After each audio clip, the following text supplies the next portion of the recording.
Hello out there, welcome back. I'm Dr. Bettina Heinz and I want to teach you something more about chemistry, our favorite subject, right?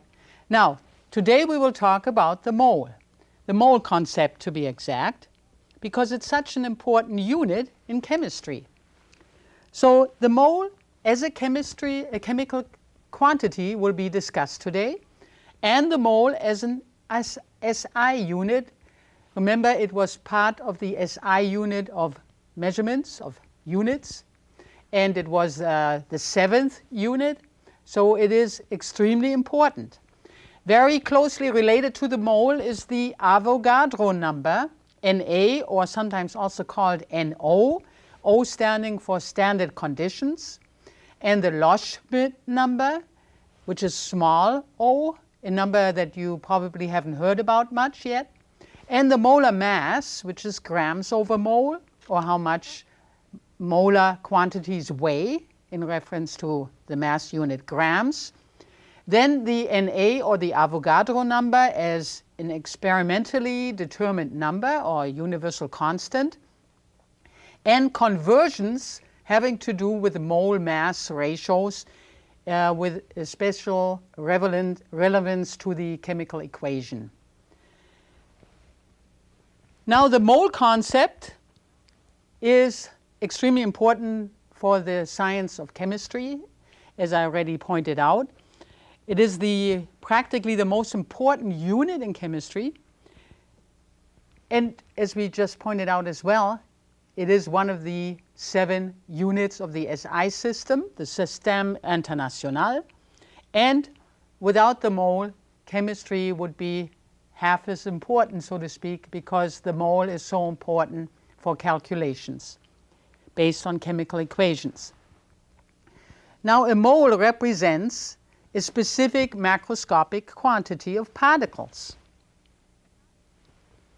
namely 6.022 times 10 to the 23rd power of building blocks or particles, whatever makes up that particular substance. It can be molecules, it can be atoms, ions, formula units, fundamental particles, protons, neutrons, electrons, or even photons. A mole is a quantity of individuals, so to speak. You can even say a mole people. Would the Earth be large enough to hold such an amount of people? Check it out at home, do a little calculation, see what the area of the Earth is, and see if you give every person a square meter to stand on, see if it would be enough. When actually weighed, a mole substance will give you the relative weight of whatever formula we're dealing with. So it corresponds to the molecular weight, formula weight, atomic weight, whatever we are looking at. So this is an interesting correlation. For instance, when we put 1 mole of carbon on a balance or scale, then we will have the mass of 12 grams. So 1 mole of carbon, remember, is 6.022 times 10 to the 23rd power of individual carbon atoms. These all together will give a mass of 12 grams, which is, when you look in the periodic table, it is the relative atomic weight. The relative atomic weight or mass is 12 AMU, and you remember what the AMU stands for. That is the mass of 1 proton or neutron. So we can look here at these quaint little animals, but remember, a mole is not really an animal. I just used that as a comparison so that we can say a mole is a mole is a mole regardless of the substance we're dealing with. The mole can be, of course, different size or different mass, because remember, the building blocks are different sizes and masses. But still, the quantity is the same. Moles are subterranean animals, as we know, so we should not confuse the chemical quantity with the actual animal. But it's nice for a simile to explain the concept of the mole. So the mole is the same for any substance, because it's always the same number, the same macroscopic amount of building blocks. So all of these moles, if we consider this is a mole gold, or this is a mole glucose, or this is a mole hemoglobin, which is a very big protein molecule circulating in our bloodstream, important for transporting oxygens to our tissue. So that's a huge chemical molecule. Glucose is sort of much smaller, but certainly in size larger than gold. So each of these will contain 6.022 of times 23 times 10 to the 23rd power of either gold atoms for the mole gold, glucose molecules for the substance glucose, and hemoglobin molecules for the substance hemoglobin. So as I already mentioned, if we put these moles on the scale and weigh them, we get whatever the relative mass is for the elements or compounds. As I already mentioned, 1 mole carbon would be 12 grams. And if I have here a mole sodium chloride, then a mole would weigh 58.5 grams, rounded off. Because one formula unit is 1 chloride ion connected to 1 sodium ion.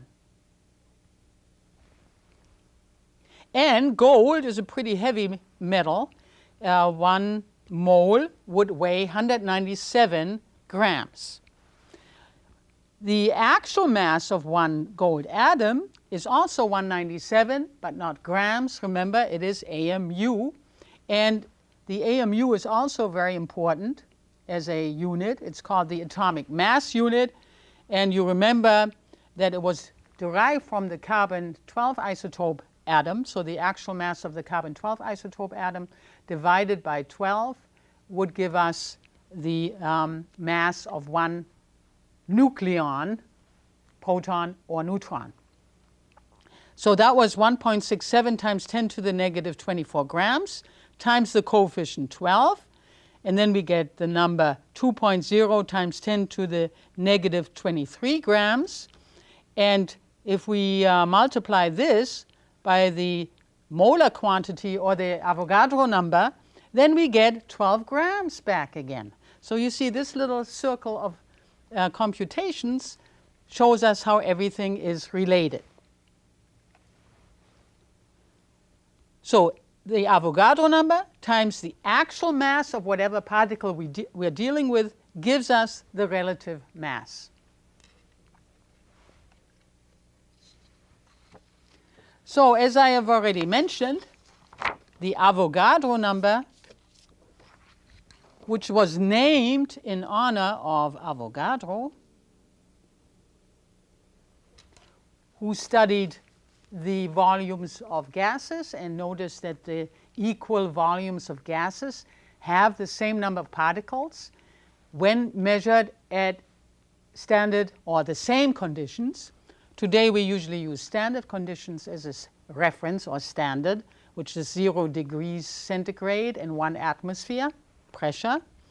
So the Avogadro number, for us it's usually Na, but sometimes in literature it's also called N0 or NO, which means 0 degrees centigrade, or standard conditions for temperature. In honor of Avogadro, the number was named such, Avogadro number, and this amount, which Avogadro did not calculate, is 6.022 times 10 to the 23rd power of units or building blocks.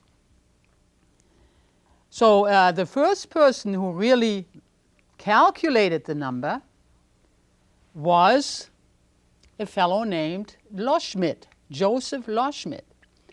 And he calculated with the help of the kinetic molecular theory that just came out about that time. And he was a friend of Boltzmann, both Austrians.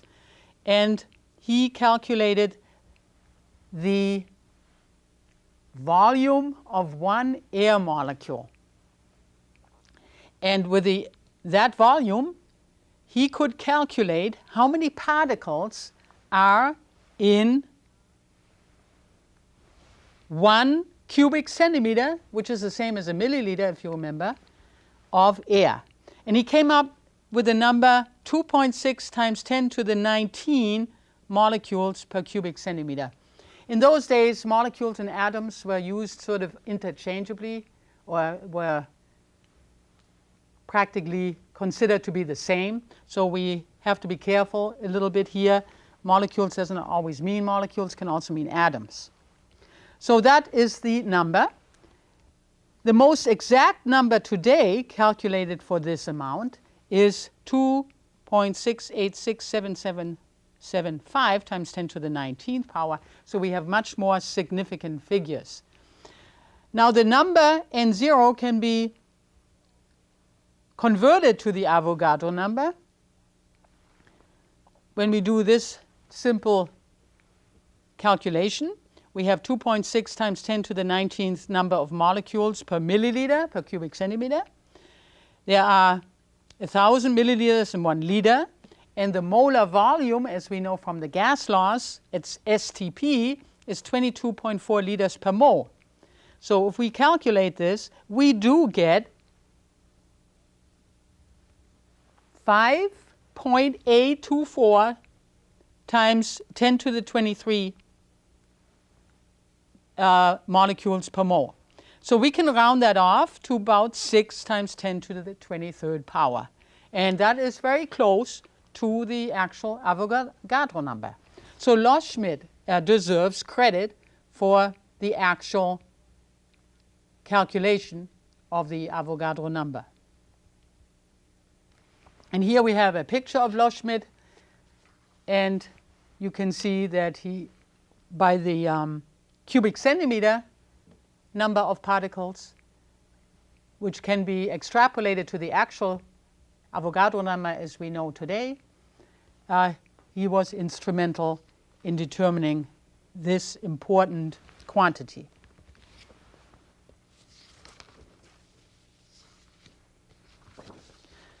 Let's look a little bit about the history of this correlation. Loschmidt was an important scientist in general. He also devised interesting formulas that are very close to modern day formulas in organic chemistry, but that's just on the side.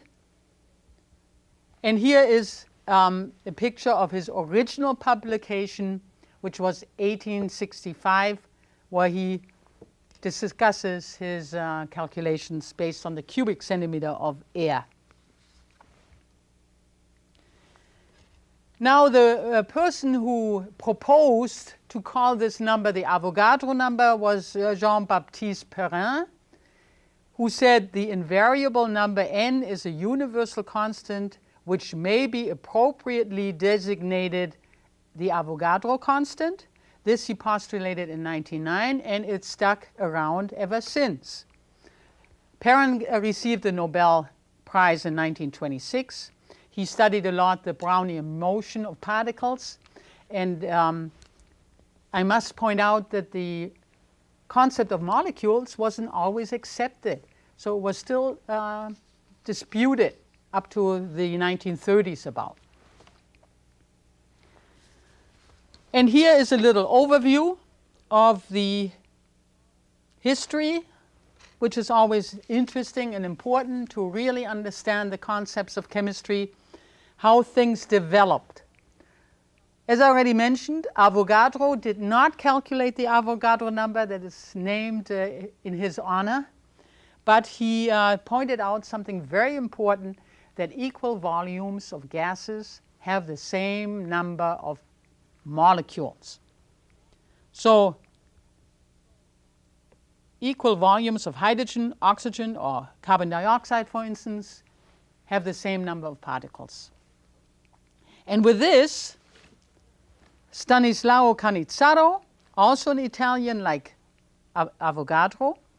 By the way, Avogadro formulated this relationship in 1811 and was a long time ignored, as I pointed out in another episode. Stanislao Cannizzaro in 1861 compared these volumes by weighing them and developed a very good set of atomic weights with this method. So this is roughly an idea how Cannizzaro worked. And then Joseph Loschmidt also relied on the results of these previous gentlemen, and with the help of the, as I already mentioned, the kinetic molecular theory that just came out at about that time, and probably important discussions with Boltzmann, he developed the method that led to the number of particles in 1 cubic centimeter of air at roughly or some kind of standard conditions.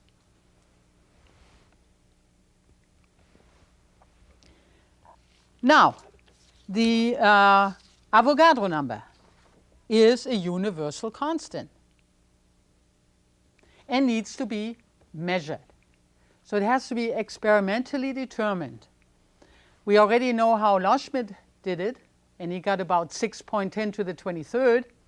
Other scientific groups got various values. Here we see, for instance, 6.82 times 10 to the 23, or 6.88 times 10 to the 23, or 6.5. So one has a lot of numbers that one received according to the scientific setup that was used.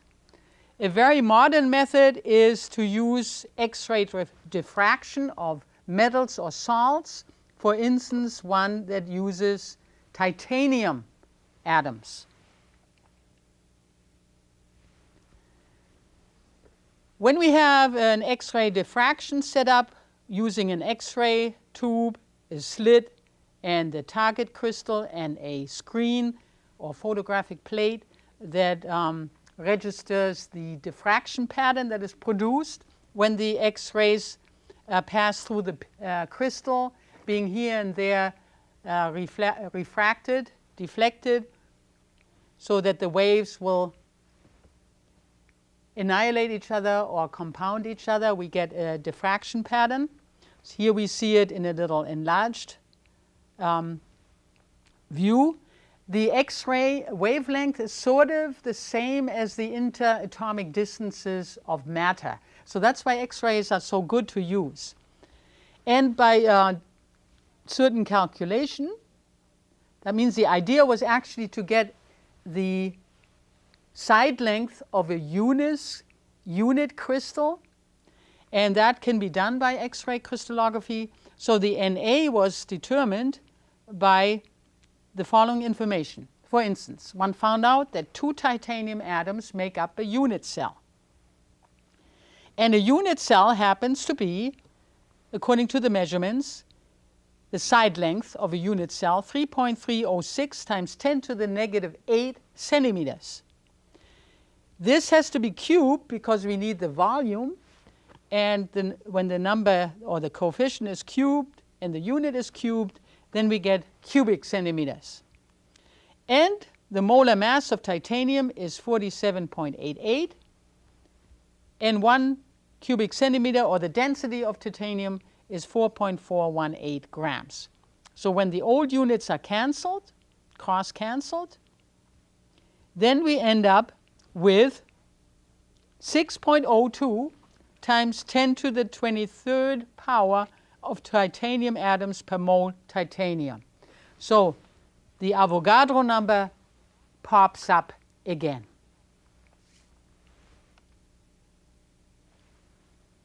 Even in the college laboratory, one can determine the Avogadro number quite effectively.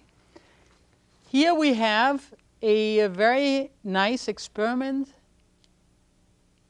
from the so-called Roberts text of General Chemistry Lab. And it utilizes a big watch glass that is filled with water to the brim. The surface tension of water is able to do that without overflowing. And when we sort of position that on a beaker to make it more level for us people to observe, and we drip a certain amount of stearic acid solution onto the water surface, creating what we call a monomolecular layer, which is not that easy to do. And how do we know when we have to stop adding stearic acid solution? I will point that out in a minute. But here we have stearic acid, which is a fatty acid. So it has a long hydrocarbon chain and a carboxylic group. That means it's the acidic group, which is polar, and the long hydrocarbon chain is completely unpolar.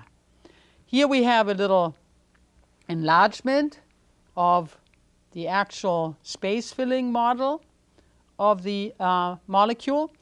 Of course, I didn't extend it all the way because it's a lot of drawing to do, but we can see how the red is oxygen here, the carboxylic group, and the black carbon atoms with the white hydrogen atoms, making the big long chain.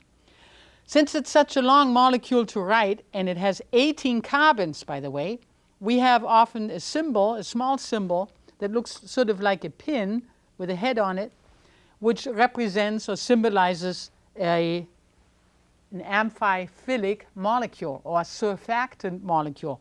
So the polar head is the carboxylic group, and the line is the hydrocarbon tail.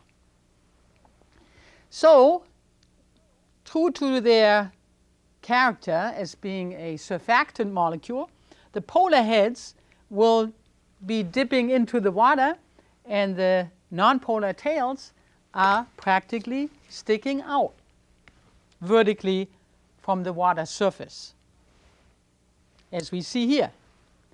This is what we call a monomolecular layer, and by knowing how much stearic acid one dripped to cover the onto the water surface to cover the whole surface, the stearic acid is dissolved in hexane. Hexane evaporates very quickly, and the density of stearic acid is known, so we know how many drops we used. We know what the concentration was of the stearic acid solution in hexane. We know the density. We know that 1 cubic centimeter is 1 milliliter. We know the area of the watch glass, which is pi r square. We know the radius of the watch glass, and we know that 18 atoms makes the length of one tail, or the molecule. It's almost like a lawn, like a grass lawn. And when we calculate all this by virtue of dimensional analysis, meaning we always make sure that the old units are canceled and the new units occur, then we have 1.8 times 10 to the negative 8 centimeters per atom. And when we cube this, we get the volume of one carbon atom, roughly speaking, and that will be 5.8 times 10 to the negative 24 cubic centimeters. So this would be the size of the atom, and when we, or the volume of the atom, and when we use the molar volume, which can be determined from the diamond lattice is carbon, so it comes very close to tightly packed carbon atoms. We have 3.42 cubic centimeters per mole. The atomic volume we have just calculated from the experiment, which was 5.8 times 10 to the negative 24 cubic centimeters per atom. And we also get a very nice number, which is called the Avogadro number, and it's 6 times 10 to the 23 atoms per mole. So this is an approximation. You can even improve this calculation by using some more mathematical intermediate calculations or some better values. Instead of cubes, we can use the real sphere, etc. Now, how do we know when the surface is covered? Well, the trick is you will see sort of like in a contact lens when the molecules start piling up, and that means you have to stop then.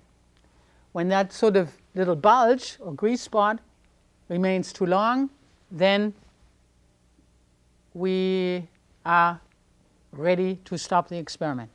So people have received very good results, which is very interesting considering how simple this experiment is. Now, last not least, I'd like to tell you something about unit conversions using the mole. And the mole is sort of a transfer ticket to get from mass and number of particles. And it's also very important in calculations based on the balanced chemical equation. So here we see mass and mole are constantly interconvertible by using the molar mass. Mole and number of particles are constantly interconvertible by using the Avogadro number. And via the mole, we can get from mass to number of particles or vice versa. So in a chemical reaction,